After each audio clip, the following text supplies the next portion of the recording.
എല്ലാവർക്കും നമസ്കാരം. കൊച്ചി മെട്രോയിൽ നിന്നും പുതിയ റിക്രൂട്ട്മെന്റ് നോട്ടിഫിക്കേഷൻ വന്നിരിക്കുകയാണ്. സ്ഥിര ജോലിയാണ്. നമുക്ക് വന്നിരിക്കുന്ന റിക്രൂട്ട്മെന്റിന്റെ കംപ്ലീറ്റ് ഡീറ്റെയിൽസ് നോക്കാം. വന്നിരിക്കുന്ന പോസ്റ്റ് അസിസ്റ്റന്റ് എക്സിക്യൂട്ടീവ് ആണ്. മാർക്കറ്റിംഗ് ആൻഡ് അൾട്ടർനേറ്റ് റവന്യൂ എന്ന തസ്തികയിലേക്കാണ് റിക്രൂട്ട്മെന്റ് വിളിച്ചിരിക്കുന്നത്.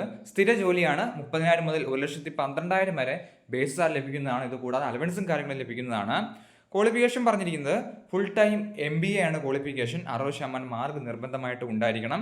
2 വർഷത്തെ എക്സ്പീരിയൻസും ഉണ്ടായിരിക്കണം എന്ന് പറഞ്ഞിട്ടുണ്ട്. 30 വയസ്സ് വരെ ഏജ് ലിമിറ്റ്, ഏജിന് റിലാക്സേഷൻ ലഭിക്കുന്നതാണ്. റിക്രൂട്ട്മെന്റിലേക്കുള്ള സെലക്ഷൻ പ്രോസസ്സ് പറഞ്ഞിരിക്കുന്നത് ഇന്റർവ്യൂ ആണ് സെലക്ഷൻ പ്രോസസ്സ് പറഞ്ഞിരിക്കുന്നത്. ആപ്ലിക്കേഷൻ കൂടുതലാണെങ്കിൽ റിട്ടൺ എക്സാമിനേഷൻ അല്ലെങ്കിൽ ഓൺലൈൻ ടെസ്റ്റും നടത്തുന്നതാണ് എന്ന് പറഞ്ഞിട്ടുണ്ട്. അപേക്ഷിക്കാൻ ആഗ്രഹിക്കുന്നവർ അപ്ലൈ ചെയ്യുക. അവസാനത്തെ ഡേറ്റ് 10 മാർച്ച് 2026 വരെ നമുക്ക് ഓൺലൈനായിട്ട് അപ്ലൈ ചെയ്യാൻ സാധിക്കുന്നതാണ്. നോട്ടിഫിക്കേഷൻ ഡൗൺലോഡ് ചെയ്യാനുള്ള ലിങ്ക് ഡിസ്ക്രിപ്ഷൻ ബോക്സിൽ കൊടുത്തേക്കാം. നോട്ടിഫിക്കേഷൻ ഡൗൺലോഡ് ചെയ്ത് വായിച്ച് നോക്കിയതിനു ശേഷം അപേക്ഷിക്കാൻ ആഗ്രഹിക്കുന്നവർ അപ്ലൈ ചെയ്യുക. എന്തെങ്കിലും സംശയം ഉണ്ടെങ്കിൽ കമൻറ്റ് ചെയ്യുക. താങ്ക്